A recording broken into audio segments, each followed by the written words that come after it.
Dalam pelajar.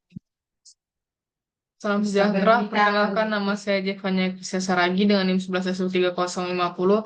Pada saat ini saya akan memberikan sedikit pemaparan tentang codingan saya untuk mata kuliah Alstrudat atau Algoritma Struktur dan Data untuk praktikum yang keempat.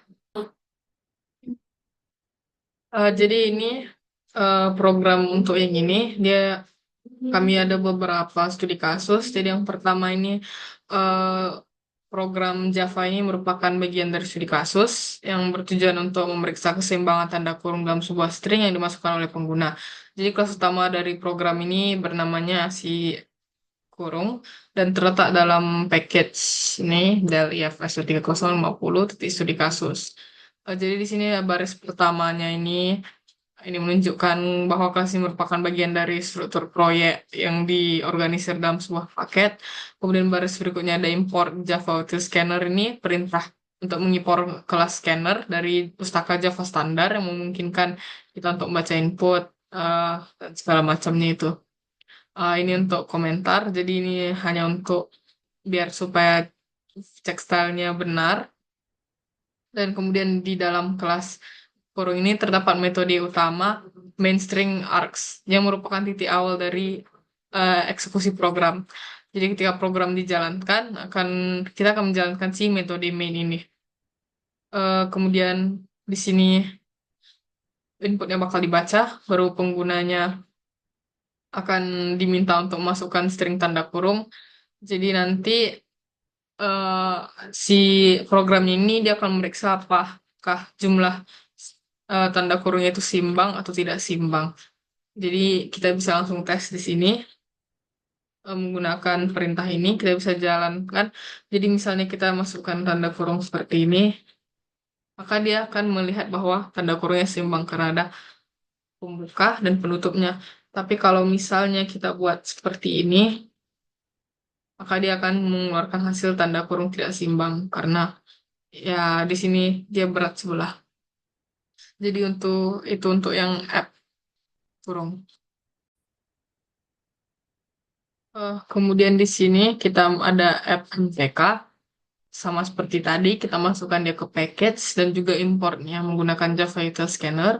Bedanya di app MTK ini, dia akan punya, eh, kita menyediakan metode enqueue untuk menambahkan elemen ke dalam antrian dan metode calculate. Nah, jadi program itu akan mencetakkan pesan lagi, di mana dia memintakan si pengguna untuk masukkan ekspresi dalam format queue. Jadi misalnya format queue itu kita akan bariskan ya satu-satu sesuai kayak mana yang mau kita hitung duluan, mana yang mau kita kalikan duluan. Jadi itu format queue-nya. Baru untuk menutupnya kita menggunakan selesai. Jadi kalau udah selesai kita lihat kata selesai di program ini nanti dia akan langsung terselesai apa break dan kemudian dia akan mengeluarkan hasil dari hitungannya itu. Jadi nanti habis itu hasil hitungannya akan ditunjukkan di sini hasil perhitungan plus hasil. Nah, misalnya kalau dijalankan seperti ini. Misalnya kita gunakan format ini.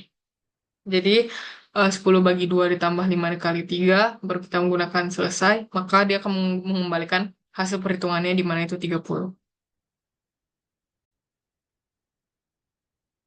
Dan di sini untuk yang app Q kurung dia mirip seperti app kurung tadi. Bedanya dia menggunakan Q di sini. Jadi fungsi atau metode ini bertanggung jawab untuk melakukan logika utama. Jadi logika utamanya ini memeriksa apakah tanda kurung dalam string tersebut disusun secara seimbang. Biasanya metode seperti ini akan menggunakan struktur data seperti stack atau queue untuk menyimpan sementara tanda kurung saat lakukan pemrosesan. Jadi ini dia lebih menggunakan queue-nya untuk dalam proses pengecekannya. Jadi dia lebih dibariskan dahulu. Pas dia dijalankan, dia juga sama. Dia akan meminta kita untuk masukkan string tanda kurung. Bedanya ya hanya di bagian cara dia memproses tanda kurungnya ini. Di bagian stack dan queue-nya. Jadi itu untuk yang app queue kurung.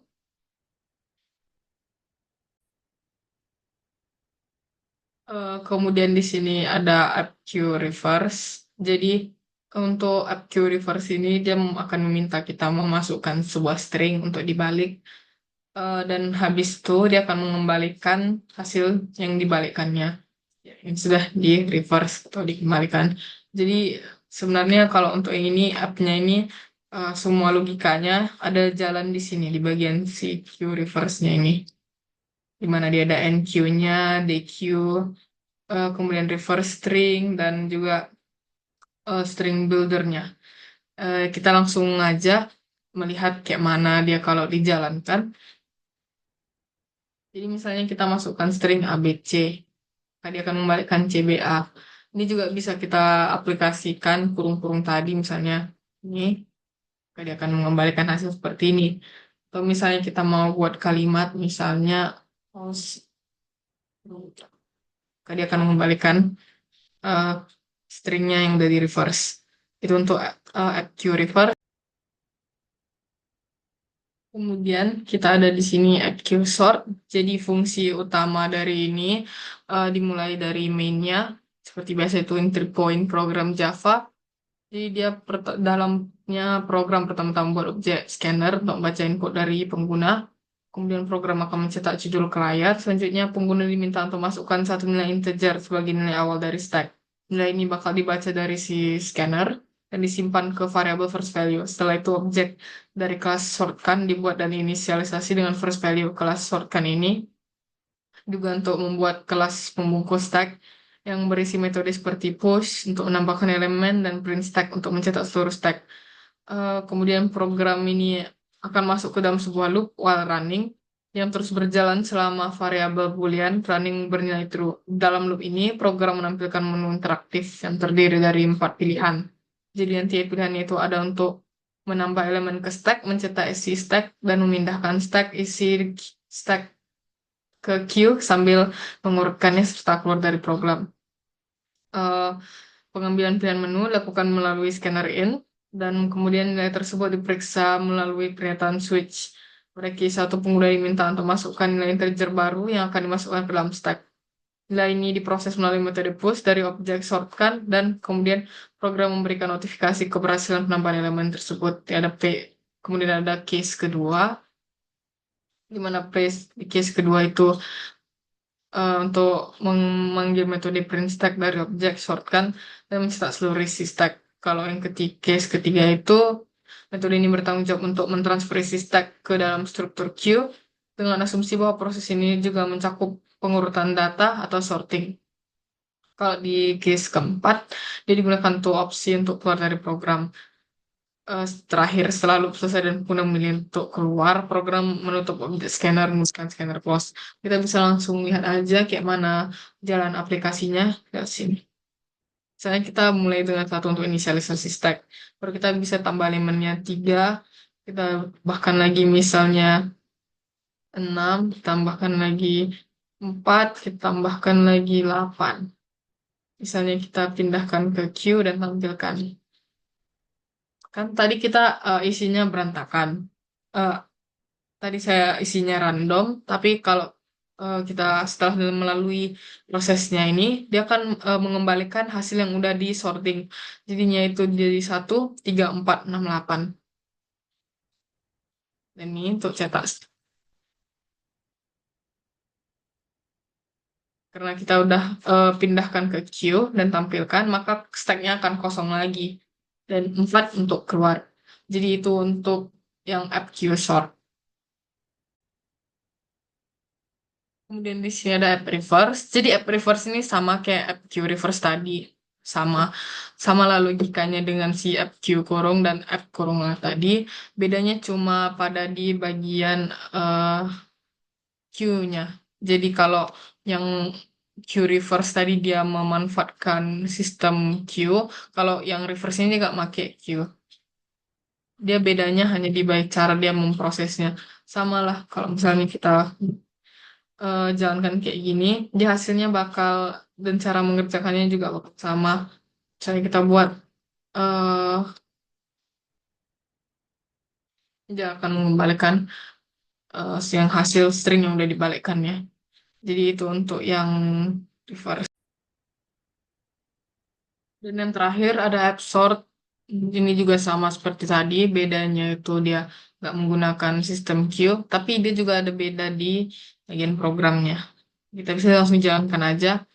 Misalnya kita akan memasukkan nilai pertamanya itu 9, baru kita bisa tambahkan nilai ke stack itu misalnya 5, tambahkan lagi 2, tambahkan 7, tambahkan 4, tambahkan 7 lagi, tambahkan 1.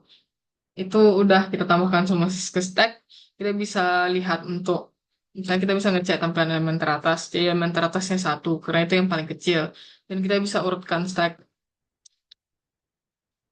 Jadi hasilnya setelah diurutkan tadi ini 1, 2, 4, 5, 7, 9, dan kita bisa mencetak stacknya. Jadi inilah isi stacknya saat ini, dan kita bisa milih untuk keluar. Eh, Sekian untuk presentasi saya untuk praktikum yang keempat. Bila ada salah kata, mohon dimaafkan. Atas waktunya saya ucapkan terima kasih.